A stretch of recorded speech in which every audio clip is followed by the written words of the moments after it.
Vous êtes de plus en plus nombreux à nous suivre et à participer à l'évolution de la chaîne Afrique N24, et sincèrement nous tenions à vous en remercier.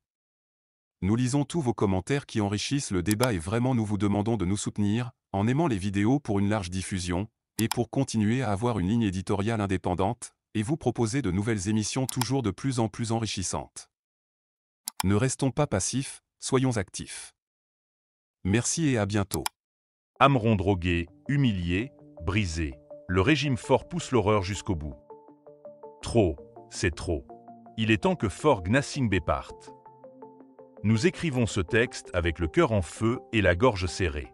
Ce que nous avons vu dans la dernière vidéo d'Amron, injustement détenu et désormais drogué à l'hôpital psychiatrique de Zébé, dépasse l'indignité.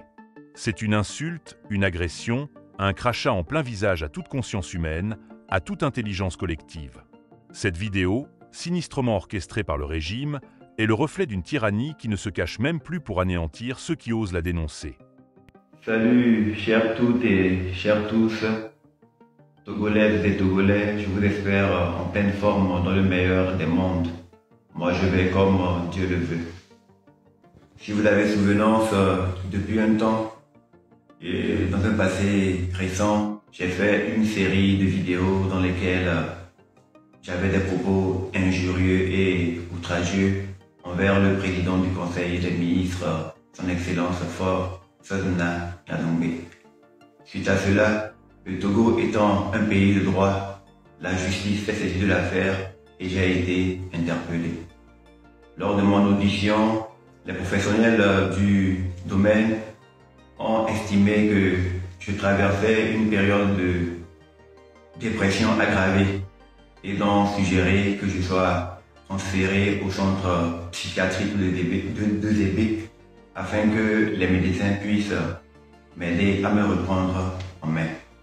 Donc, après quelques jours de traitement, aujourd'hui je suis un peu plus apaisé et je prends conscience de la gravité de mes propos et de mes travers. J'aimerais pouvoir saisir cette occasion pour demander pardon et présenter mes sincères excuses à Monsieur Faure, à son Excellence Faure Gnassingbé, président du Conseil des ministres, par rapport à mon comportement déviant, discourtois et outrageux à son endroit alors qu'il ne m'avait jamais rien fait personnellement. Les rapports des médecins pourront le prouver. Je traversais une période de dépression grave qui m'a fait être hors de moi. Aujourd'hui, je suis beaucoup plus apaisé et je voulais sincèrement, devant le peuple togolais et devant le monde entier, lui demander pardon et lui présenter mes plus sincères excuses par rapport au comportement que j'ai eu à son endroit, les injures et tout ça, ce n'est vraiment pas moi. Je profite de l'occasion pour dire à tous les citoyens que le Togo est un pays de droit et quiconque viole la loi est tenu de répondre de ses actes. Ayant moi-même violé la loi, c'était normal que la justice m'interpelle. Donc mon interpellation n'était pas arbitraire, au contraire, elle était justifiée. Je profite pour passer un message à l'endroit de notre jeunesse, à l'endroit de tous nos citoyens, pour leur dire que la liberté d'expression existe. Mais nous devons savoir que notre liberté s'arrête là où commence celle des autres. Il n'est pas interdit de dire ce qu'on pense ou de dénoncer, mais nous devons apprendre et savoir le faire en restant dans le cadre légal. Dura lex sed lex, la loi est dure, mais c'est la loi. Quiconque est déviant doit répondre de ses actes. Encore une fois, j'aimerais que tout l'ensemble des populations puissent joindre leur voix à la mienne pour présenter mes excuses et demander pardon au chef de l'État par rapport à tout le comportement déviant, des mots outrageux et injurieux que j'ai eu à son endroit. Excellence, M. Faure Gnassingbé, je viens solennellement devant le peuple togolais, devant le monde entier, pour présenter les plus sincères et plates excuses par rapport à tout ce que j'ai eu à avoir comme propos dégradant et injurieux en votre endroit. Puisse Dieu vous donner la force de trouver des mots pour me pardonner ma déviance. Je vous remercie. Un homme brisé devant les caméras, la mise en scène de la honte. Sur cette vidéo, ce n'est pas Amron que nous voyons. Ce n'est pas sa voix. Ce n'est pas son regard. Ce n'est pas son esprit. Ce que nous voyons, c'est le cadavre chimique d'un homme libre, vidé de sa substance, vidé de sa révolte, vidé de sa dignité par un pouvoir dont la seule arme est la terreur psychologique et biologique. On entend un homme au regard vide, au ton anormalement calme, marmonner des mots de pardon envers ses bourreaux, appeler à l'union derrière ceux-là même qui l'ont brisé. Ce n'est pas un discours, c'est un aveu de violence. Ce n'est pas une réconciliation, c'est un asservissement. Et personne ne devrait l'accepter. Une torture chimique, méthodique, organisée. Ce que subit Amron, c'est une torture silencieuse. Ils ne l'ont pas simplement enfermé. Ils ne se contentent pas de l'isoler. Ils l'anéantissent à coups de psychotropes, d'antidépresseurs puissants, de calmants administrés pour neutraliser sa volonté, pour le rendre inoffensif, pour faire taire à jamais la voix qui dérange. Oui, c'est bien cela, ils veulent faire de lui un exemple.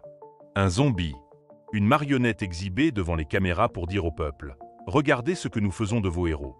Regardez ce que nous faisons de ceux qui nous tiennent tête. » Mais nous ne sommes pas dupes.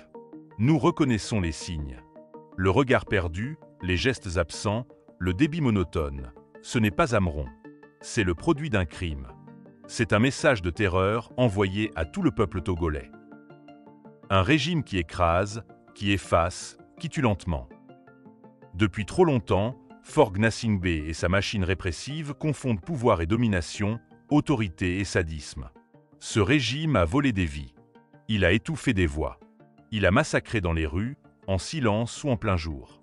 Il a emprisonné les innocents, exilé les libres penseurs, et maintenant il veut détruire les âmes. Le traitement infligé à Amron n'est pas un acte isolé. Il s'inscrit dans une logique de domination totale, de répression permanente, de manipulation psychologique intense. Le silence imposé par la terreur. L'obéissance extorquée par la peur. La soumission arrachée par la torture. Nous ne voulons plus de cette horreur.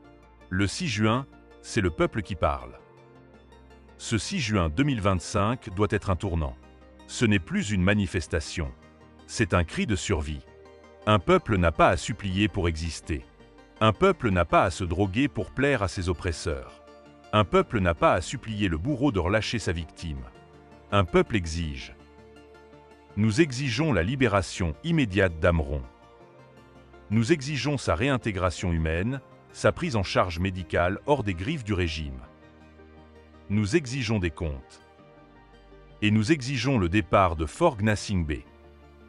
Amron est le miroir de notre avenir si nous restons passifs. Ce qu'ils font à Amron aujourd'hui, ils pourront le faire à n'importe lequel d'entre nous demain. C'est cela qu'il faut comprendre. Ce n'est pas une affaire personnelle. C'est une démonstration de puissance. Une provocation. Une gifle.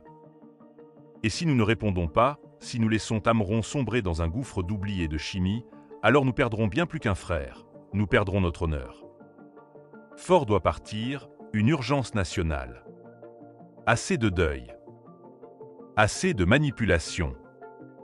Assez de mise en scène honteuse. Assez d'humiliation publique. Assez de souffrance privée. Le peuple togolais ne se laissera plus droguer, hypnotiser, ni déshumaniser. Ce régime n'a plus rien à offrir que la peur et la honte.